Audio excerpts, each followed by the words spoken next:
In this video I'm going to show a variety of camping stoves which I own, and we'll go straight into it.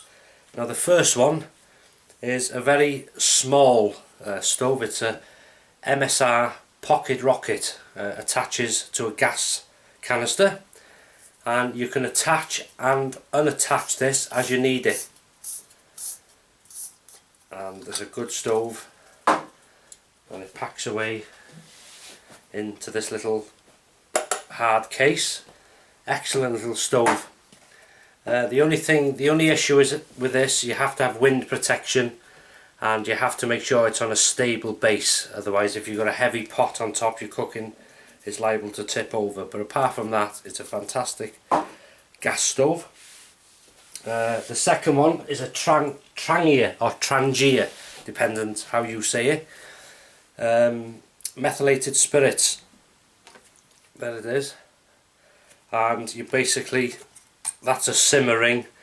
You can alter the sort of flame with that, and you can also, you can see it opens and shuts, and you also extinguish the stove with that by placing it over like that. And if you take, it's got a lid on it with a rubberized O-ring on it, and there, and that stops it leaking. And what you basically do is fill it, light it, and let it, what they call, bloom, and that means it heats up. And when it heats up and gets a bit of pressure inside or whatever, the flames come out of them holes like jets, and then it's ready to use. Now I've got a stainless steel Swedish Army cook set with another one of these in, which I used in a video I did a few years back camping on the Clwydian range.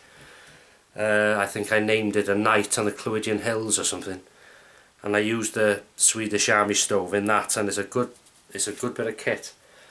And this is another one. I've got a, what they call a Trangia triangle, and you place this in the triangle. It's just like a holder, and that's another way to use this stove.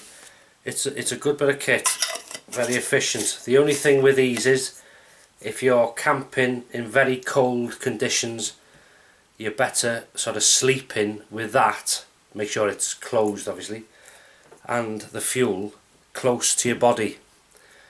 Keep it as warm as you can, because it's not keen on cold weather, but it's a good bit of kit.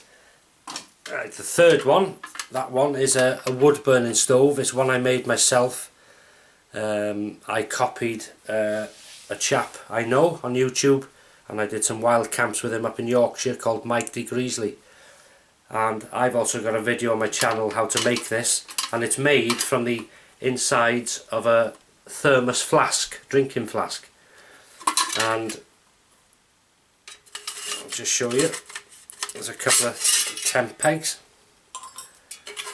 and that's the inside of the thermos flask, and that is your cooking pot. You heat your water or your food in there, and how it goes together is one of the pegs, make sure you can see this, goes, and find the hole there, goes in there, and that goes into the ground, so that secures the stove to the ground.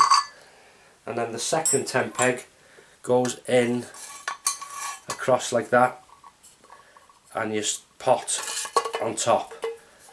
So and then you feed your wood inside there, and it's all aerated with the holes. Good bit of kit, and it all goes back together quite easily. So you stick that in there. You can make these various ways, but I thought it was a nifty idea, that. So I've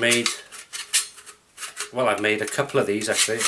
There's one I've never used, and then the base of the thermos flask acts as your lid on the cooking pot, and when you're finished, and then you're ready to go. So that's a wood burning stove, homemade. And a couple more wood burning stoves. These are brand new, I've never used these yet. And the first being, this was sent to me by Wiltshireman, Sandy, or as I call him, the Doctor. It's a Firebox. They're made in America, I think. Very solid, fantastic engineering, quite heavy piece of kit. And I'll just show you that quickly. And what it basically is you put it together. There's all the parts, all stainless steel, fantastic. You just basically build into a box, and it's got different sort of attachments you can put in for pans, for grilling, you see, all this sort of stuff. And it goes into a box about that height, you can see that, and then wood burning stove, fantastic. But as I say, I haven't used that as yet, got to break it in. But good heavy solid bit of kit. So that's a Firebox with a wood burning stove. Then we've got a smaller one which is called the honey stove. I've had this a while. It comes in another pouch. It's similar to that but much lighter and much smaller. Let me get it out. Yeah, and that's a similar thing. You put it all together and that becomes a fire stove. You know, it's much smaller. As you can see, it's about that high. Well, put my hand there in comparison. So it's a smaller, good quality stove as well. I've not used that one yet.